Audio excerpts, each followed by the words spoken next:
Hola, yo soy Marta Torres, profesora de artes plásticas. Imparto los talleres de esta disciplina por parte de la Dirección de Difusión Cultural del Instituto Politécnico Nacional. Bienvenidos al curso de artes plásticas, dirigido a los alumnos de nivel licenciatura del instituto.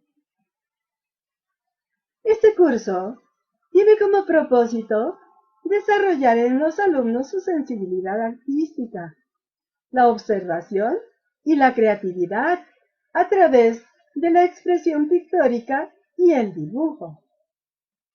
Consta de 8 sesiones en las que abarcaremos diferentes tópicos que nos lleven de manera ascendente a desarrollar conocimientos y habilidades en los alumnos que al finalizar el curso podrán reconocer los elementos pictóricos en una obra, incrementar su percepción visual y sensitiva y valorar una composición en cuanto a su forma y expresión.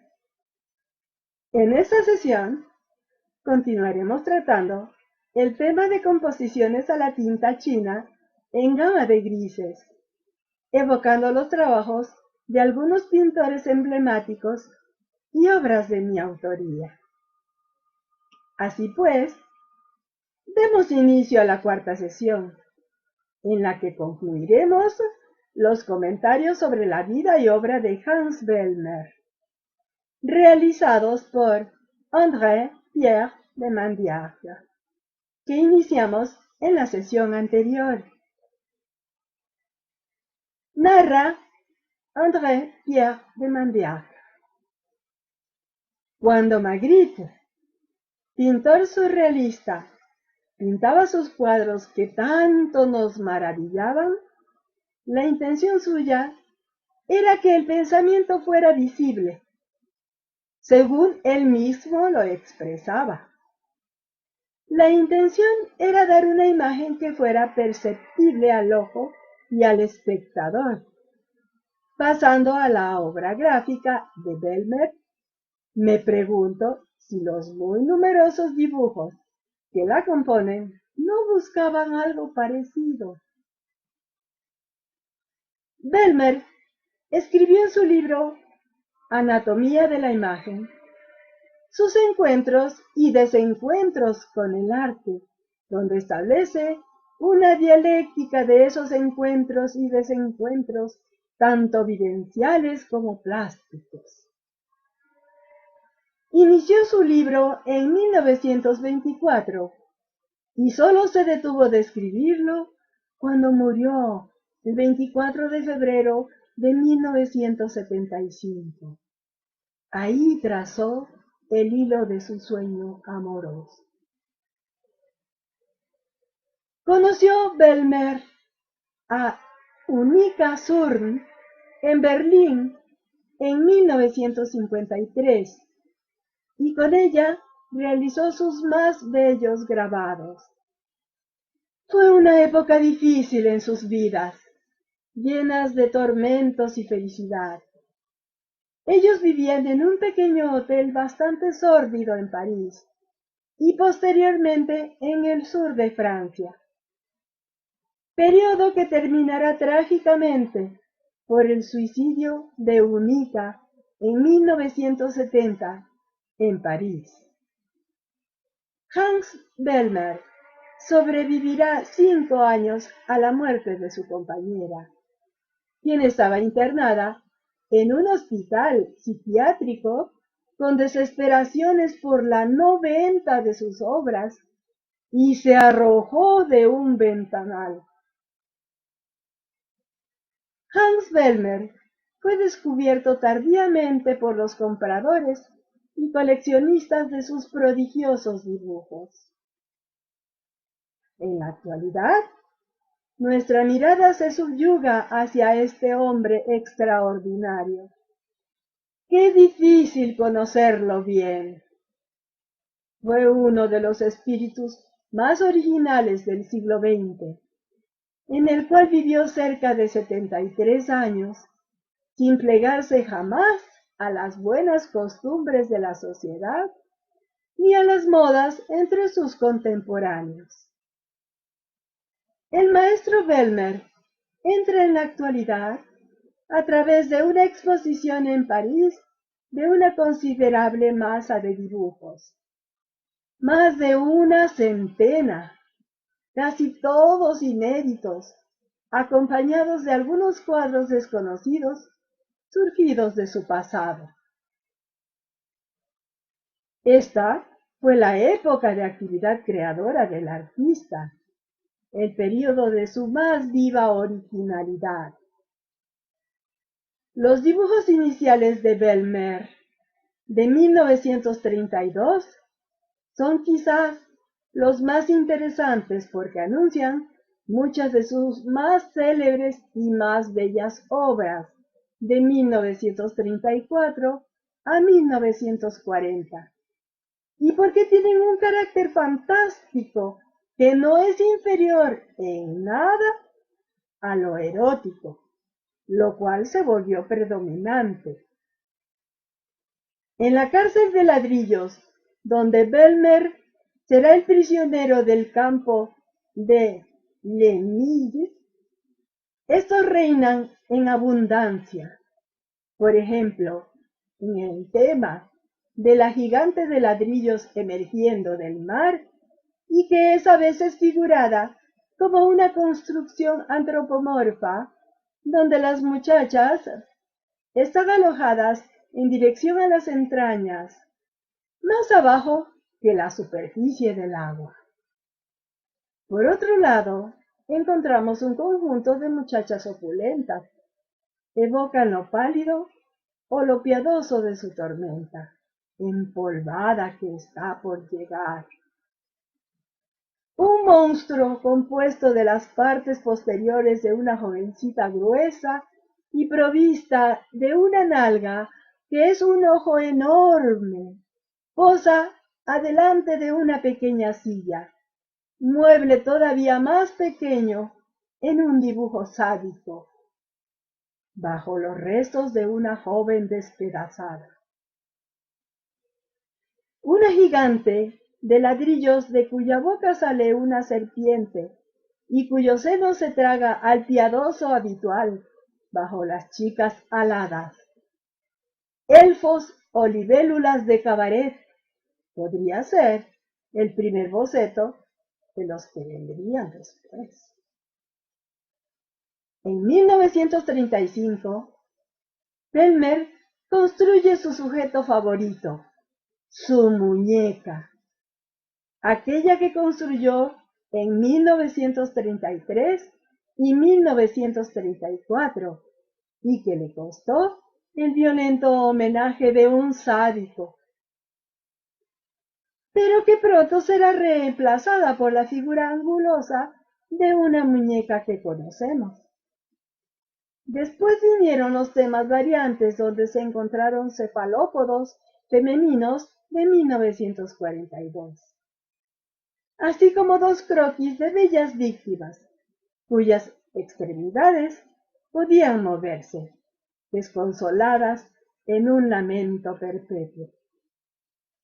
Ahora le llamamos arte objeto a estas creaciones. Hay un dibujo de 1948 que Belmer ya había dibujado para su anatomía de la imagen, a partir de una fotografía ilustrando el plan de un artesano criminal, según su propia expresión.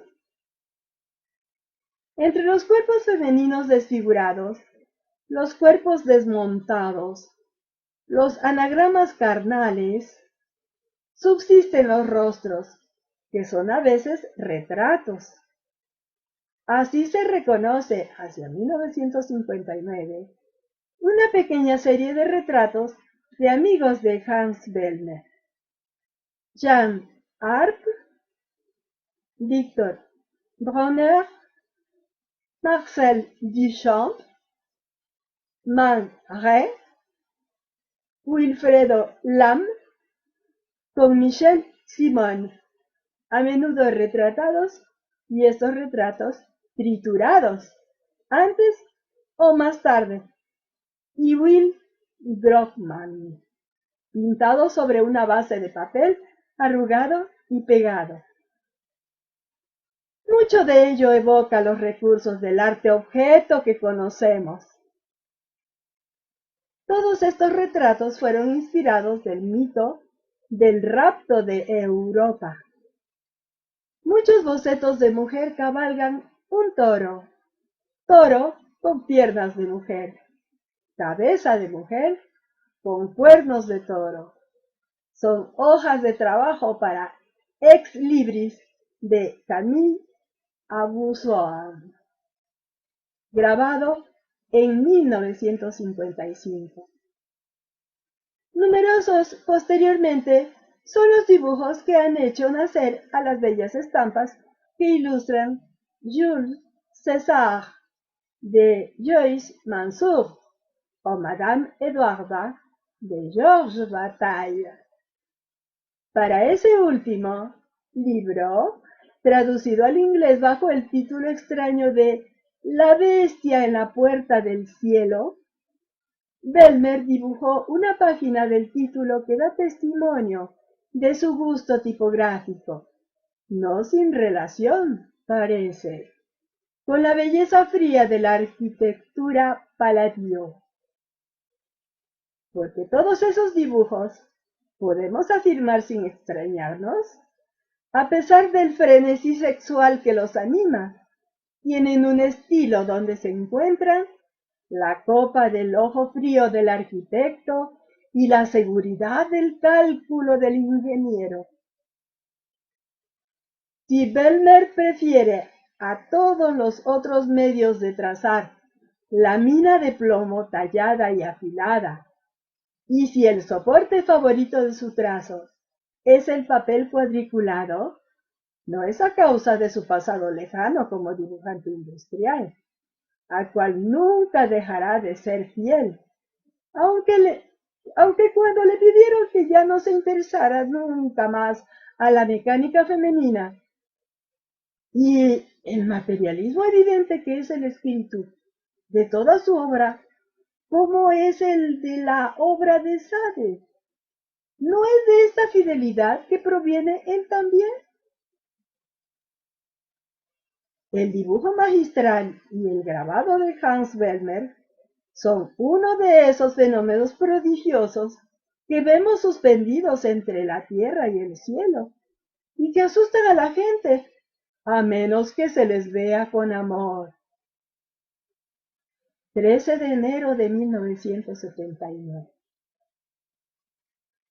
Hasta aquí la narración de André Pierre de Mandiargue en el libro El tesoro cruel de Hans Belmer, de la editorial La Esfinge, París, 1980. Para concluir, en esta sesión, la parte dedicada al arte surrealista y, en especial, a Hans Belmer, permítanme comentar lo siguiente. Todo este lenguaje, todas estas maneras verbales de expresar el mundo, las surrealistas, son el resultado de un ambiente impregnado de búsquedas y encuentros, siempre en aras de la creación artística, la pintura surrealista. A ella se le integró un lenguaje surrealista, que más que asombrar, buscaba hacer una simbiosis entre la obra de arte y la manera de nombrarla. El arte surrealista se casó con las palabras que lo nombraban y que lo hicieron sentir una cosa y la misma.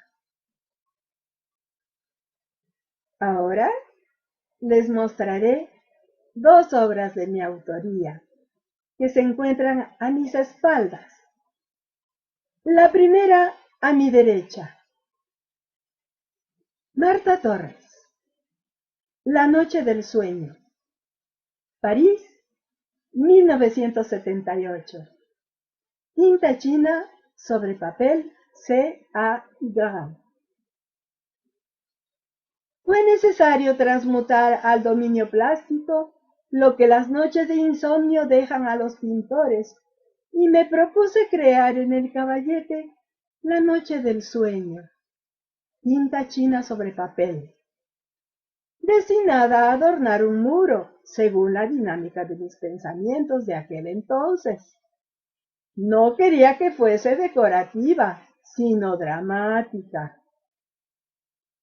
El artista se da cuenta algún día cuánto su vida y su obra están íntimamente ligados. Ese retorno a la tierra, en tanto que material de estudio, y la manipulación del espacio, me llevaron también a la representación del paisaje, pero del paisaje humano, con nuevas perspectivas. Las imágenes existen por sí mismas. Después de las escenas, se abren a la razón. Así nació La Noche del Sueño. Donde hay creatividad, solo hay lugar para el bien. Es la creación permanente de mundos posibles.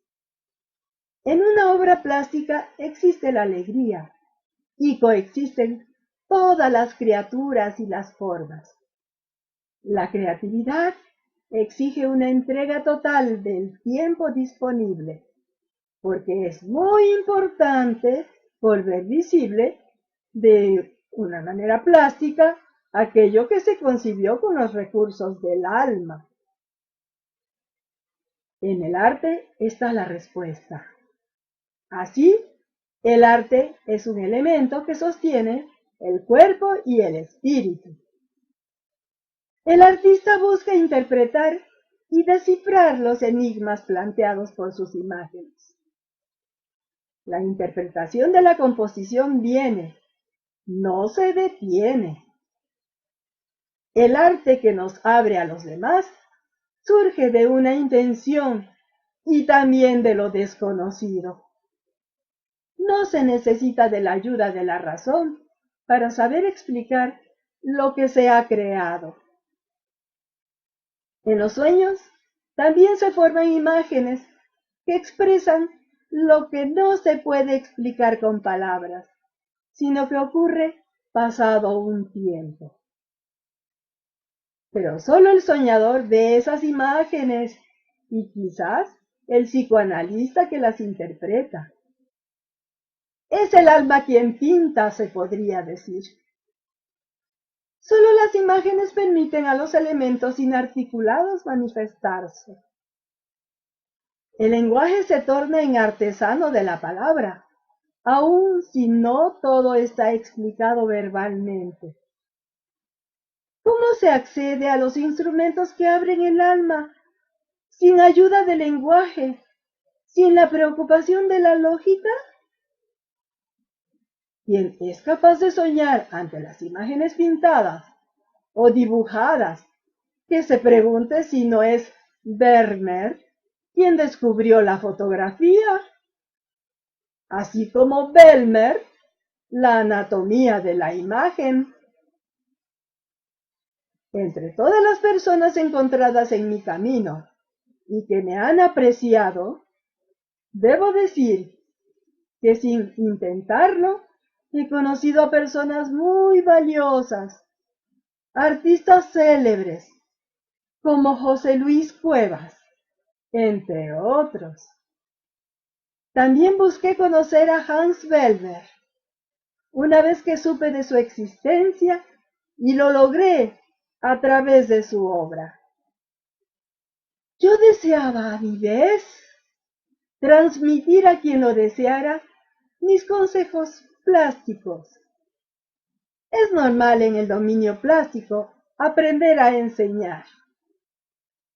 Atrapados en la obra de arte heredada de los maestros antiguos, nosotros podemos pintar. La vida y la obra se condicionan mutuamente. Nunca deberíamos olvidarlo. El artista se consagra al arte y solo el arte es capaz de fertilizar el terreno. Dicho de otro modo, vale la pena ser pintor. Todo nuestro mundo es de formas, como manos tenidas hacia el universo.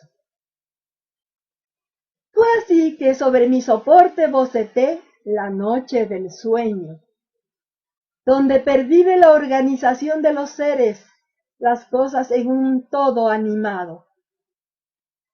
La noche del sueño, un panorama de formas imbricadas las unas con las otras. Acto seguido, tuve conciencia de haber sobrevolado un capítulo importante de mi arte. Fue necesario crear un espacio y recorrerlo para tomar conciencia de su importancia. Cada imagen esconde sus cifras, que no se planearon exactamente como esa imagen fue terminada. La imagen se vuelve así como un continente recientemente descubierto. Todo ello totalmente expresado por nuestra mano. Ahora, a mi izquierda, Marta Torres, Lupita, París, 1979. Tinta china sobre papel C.A. Grave. Cuadro surrealista dedicado a las mujeres de todas las épocas en su cotidianeidad, sean mexicanos o no, que luchan por sobrevivir y vivir, por ser felices como cada una lo entienda. Se trata de darle la palabra a mujeres en su cotidianeidad, pintoras o no, ni forzosamente famosas, sino mujeres que palpitan, viven, gozan, luchan y sobreviven a todas las mujeres del mundo. Son anhelos e ilusiones. Hay mujeres feministas y otras contestatarias. Hay que subrayar que todas hablan en su nombre. Tampoco discutiremos sobre reivindicaciones de ninguna índole, que es un hecho donde la necesidad puede ser discutida. No es mi propósito. Pienso que la creatividad no tiene género. Cada quien hace en su vida lo que los medios le permiten. La femineidad no es una gracia particular ni un límite en sí. Es solo un componente. Cada quien vive según los medios que le son propios. Simplemente podríamos decir que si la femineidad es específica, la creatividad no lo es, o más bien, es tanto femenina como masculina. La creatividad es inherente al ser humano. Vayamos a la obra, no a las etiquetas. Y lo que ha determinado esta obra es la femineidad. Aprovecho esta ocasión para mencionar a algunas de las numerosas artistas plásticas que han sido memorables pintoras surrealistas, como Valentina Hugo, Leonor Fini, Dorothea Tallin, Leonora Carrington, Unica Surm, Remedios Varo, Jane Graverol, Toallan, Bona, Manina, Miriam Bat Joseph y Frida Kahlo, entre otras. Sensualidad de parte y parte, modestia e inmodestia, reversos de una naturaleza viril. Y hay que decirlo, perspicacia de parte de la mujer, independencia y dependencia para todas las mujeres del mundo. Hemos finalizado así la cuarta parte del curso. Me despido de ustedes, esperando verlos en nuestra próxima sesión. En la página oficial del Poli, www.ipn.mx/cultura, encontrarán información sobre los talleres artísticos. Y no olviden que #el Poli es cultura.